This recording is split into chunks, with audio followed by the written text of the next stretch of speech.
It's Tuesday, June 10th, 2025, and the Storm Prediction Center is expecting severe weather across most of the contiguous United States today, with a focus down here in southwestern Texas.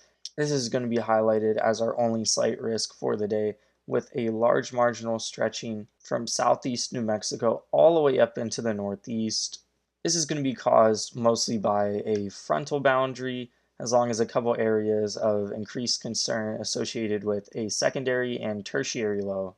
With our secondary low up here near Virginia and northern North Carolina, then our tertiary low down here in the Dixie Alley states, so Mississippi and Alabama. And then as we can see, we have a double-barreled marginal up here in the northwest. Definitely not something that's super common, but what it looks like the Storm Prediction Center is kind of latching onto here are storms caused by upper air dynamics. So a trough pushing into the area later today, as well as favorable storm ingredients in front of that. This is going to be mostly a wind and hail threat, with a large marginal 5% risk of wind extending our entire marginal risk areas, as well as our slight 15% risk of wind down here in southwestern Texas. And then we have a hatched 15% risk of hail down here in this area. With our hatched, when our storms first initiate, and they're going to be more multicellular slash discrete slash embedded. And then we have a couple of slight 5% risk for hail. One of them being up in the northeast where that front and that warm front kind of meets up here, kind of increasing vorticity and updraft strength, which would correlate to larger hail. And then we have a double-barreled slight 5% back here in the northwest. And then we have a 5% extending all the way into the southern Dixie Alley, associated with more favorable hail ingredients along a cold front, and a remnant low left behind by a mesoscale convective system from yesterday. Here's our simulated reflectivity from our main thread area today. As we can see, here's that mesoscale convective system out here, which actually developed into a pretty formidable mesoscale convective system last night. And that's going to push eastward across Texas into Louisiana before it kind of falls apart during the day today. And then we can see a very clear outflow boundary left here in our main risk area. Storms that fire up here and are able to kind of track along that boundary are going to have the most potential for all hazards later today, which also includes a small marginal tornado threat in our main risk area, which is associated with spin-up tornadoes along that line and outflow boundary. But this mesoscale convective system is actually going to play an important role because it's going to kind of stabilize the environment behind here, which doesn't mean that there aren't going to be any storms at all. It just means that the storms up here are definitely going to be weaker. And then around afternoon today, we get our storm initiation here along what is a very, very weak dry line. It's not even much of a dry line. It's just more of our air masses clashing together. And then our boundary up here. And then mostly these storms are just going to be initiated by peak heating.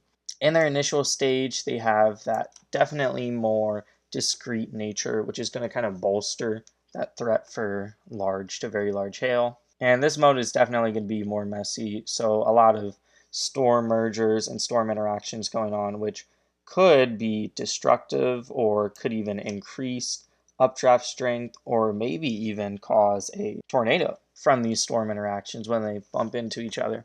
So going through the later afternoon, we can see that these storms are definitely rotating, and fairly quickly they're going to want to turn into a more linear mesoscale convective system, with our storms along our outflow boundary definitely showing that more strong nature. And we can actually see the little purple blotches embedded in our line indicating areas of larger hail. So up here along our mesoscale convective system left outflow boundary is going to be the biggest concern. And this is going to push eastward into the night hours, with storms behind that boundary sort of cooling off. But the storms down here are going to keep chugging along from the looks of it.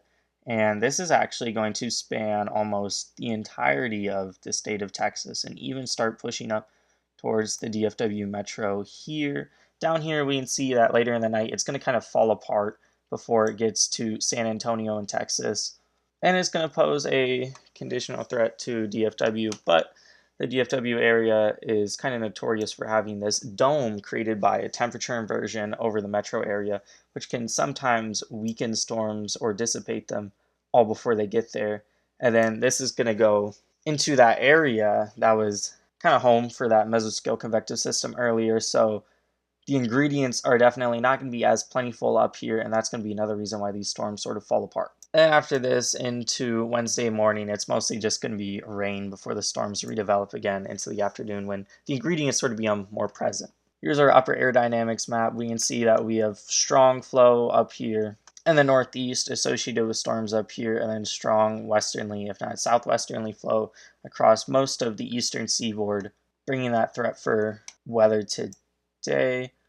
As long as this persists, and we see a couple of kinks down here in our Dixie Alley area, possibly initiating storms, and even back in our main risk area today, along storm initiation time, we can see sort of a shortwave sort of dig in here. And another thing to look at is this area of flow up here in the northern United States, bringing that threat for severe weather today. And then as we go later into the day out here in the west, it's actually going to still be light. So this is probably late afternoon. We can actually see a trough start to dig in here. And that's going to be cause for those severe weather risk out there today. Here are our soundings from our main risk areas. This is from earlier in the day when we're expecting storms to first initiate, so when they're going to have that multicellular to discrete look to them. And right off the bat, our photograph does not look conducive for a tornado threat at all, but more of that wind and hail threat with its more straight nature, although it does have some kinks and curves in there. Taking a peek down here at our more in-depth helicity and shear analysis, we can see that our low-level shear is pretty much not there at all today. In fact, our helicity is actually going to be negative, but our upper level shear is definitely going to be on the weaker side, so our bulk shear is going to be on the weaker side, so that shear that sort of organizes those storms and keeps them going.